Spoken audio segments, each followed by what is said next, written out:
저 같은 죄인이 한국에 와서 사죄를 할 수 있는 기회를 주심에 국민 여러분께 정말로 감사드리고 민폐 끼쳐드려서 죄송하고 이번에 수사받게 되는 거 최대한 열심히 협조해서 수사받고 나와서 빨리 5.18 단체 유가족분들, 피해자분들께 사과드리고 싶어요.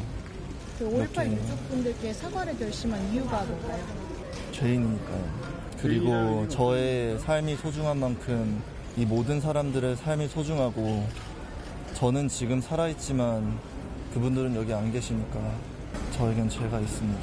마약 투약 혐의는 인정하시나요? 방송에서 제 죄를 피할 수 없도록 전부 다 보여드렸습니다. 미국에서 병원 기록도 다 제가 마약을 사용한 기록이 있으니까 그거 확인해 보시면 될 거예요. 5.18 사형관이 이성 씨인 걸 알고 계신가요? 예? 비자금 관리한 보살공무 아십니까? 할머니요. 이른 아침부터 와주셔서 정말 감사드립니다.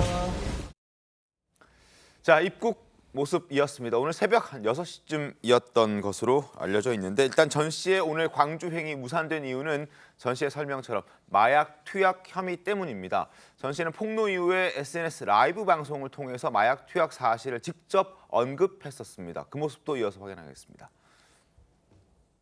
혹시 약했냐고요? 약했습니다. 약을 먹고서라도 정의를 위해 싸우겠습니다. 우울증 약이 아니라 마약을 하였습니다. 이라는 마약을 하였습니다. 이라는 마약을 하였습니다. 대마초를 흡연하였습니다. 자, 자신의 체포 가능성을 그리고 처벌 가능성을 본인도 알고 있었을 겁니다.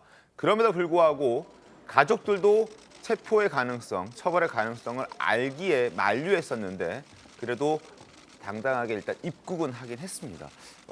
어떻게 좀 보셨습니까, 오늘 모습을? 글쎄, 뭐 5.18 유족들에게 사과하겠다. 이게 이제 어느 정도 이 진정성이 있느냐 이런 것들이 굉장히 중요한 대목이잖아요. 네. 사실은 본인이 만약에 마약을 하지 않았다면 그 부분에 대한 진정성을 지금보다는 훨씬 더 아마 이해를 시킬 수 있었을 것 같은데 네. 지금도 뭔가 하여튼 마약의 그 후유증 같은 데에 시달리고 있는 듯한 느낌을 갖는 경우가 있어요. 네. 왜냐하면 저 방송에서 마약을 한다고 한 지가 사실 며칠 안 되거든요. 그렇습니다. 그러니까 지금 들어와서 아마 오늘 경찰이 이제 마약 검사를 하게 되면 거기에 어느 정도나 했고 어떤 종류의 마약을 했는지 뭐 이런 것들이 상세히 나오겠죠. 그거에 따라서 만약에 구속영장 청구가 안 된다면 네. 그렇다면 뭐 광주를 방문할 수 있을 것으로 보이는데 네. 여하튼 마약 검사가 좀 우선이다 하는 생각, 그다음에 그 이후에 마약으로 인한 후유증 때문에 현재 자기 의사 표시를 과연 정확하게 하고 있는 것인지 이런 부분에 관해서도 아마 경찰이 들여다보지 않을까 싶습니다. 알겠습니다. 자, 2주 전 폭로를 시작하면서 전두환 전 대통령을 학살자라고 지칭했던 전우원 씨입니다. 어제 비행기에 오르기 전에도 5.18 민주화운동 피해자들에 대한 사과 의지를 내비치기도 했는데 그 목소리 이어서 확인하겠습니다. 제 이름은 전우원이고 전두환 전 대통령이라는 수치스러운 사람의 손자이자 전재용이라는 악마 같은 사람의 아들입니다. 저 또한 악마이고 제 죄 포함해서 제 모든 이들의 죄들을 세상에 알리도록 하겠습니다. 전 제 할아버지가 학살자라고 생각합니다. 그리고 그는 저희의 나라를 지킨 영웅이 아니라 범죄자일 뿐입니다. 도착하고 나서 바로 5.18 기념재단으로 향할 계획 중에 있습니다. 저같이 너무나 크고 부족한 죄인에게 이렇게 소중한 기회 주셔서 진심으로 감사드립니다.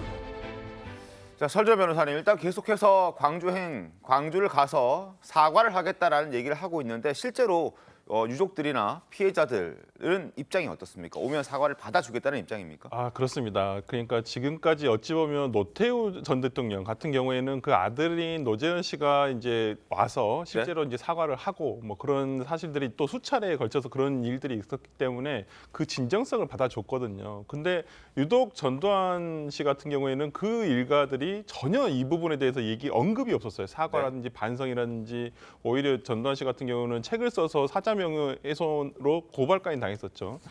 저는 그런 면에서라면 어찌 보면 그 아들이 아닌 손자지만은 어찌 그 가족 중에 한 사람이 와서 한다라는 부분에 대해서 일단은 뭐 그 자체만으로도 환영할 만한 일이다. 그리고 앞으로도 만약에 아까 우리 최 의원께서 말씀을 해주셨지만은 그 진정성이 어디까지일지 정말 진심을 다해서 그러는 것인지 이런 부분에 대해서는 앞으로를 지켜보면 된다고 생각하고요. 그래도 이제까지 그런 일이 없었던 전두환 씨의 일가 중에서 가족이 손자가 와서 한다는 부분에 대해서는 저는 이 부분에서 반대할 이유가 하나도 없다라고 생각합니다. 알겠습니다. 일단 체포가 된 상태이기 때문에 오늘 광주 방문은 어려운 상황입니다. 자, 일단 체포영장 만료 전 혹은 구속영장 신청 여부에 따라서 전 씨의 광주 행도 시점이 달라질 수 있을 것 같은데 김진진 변호사님 어떻게 될 것 같습니까? 구속될 것 같습니까? 어떨 것 같습니까? 맞습니다. 그 체포영장의 이제 시한이 48시간이기 때문에 네.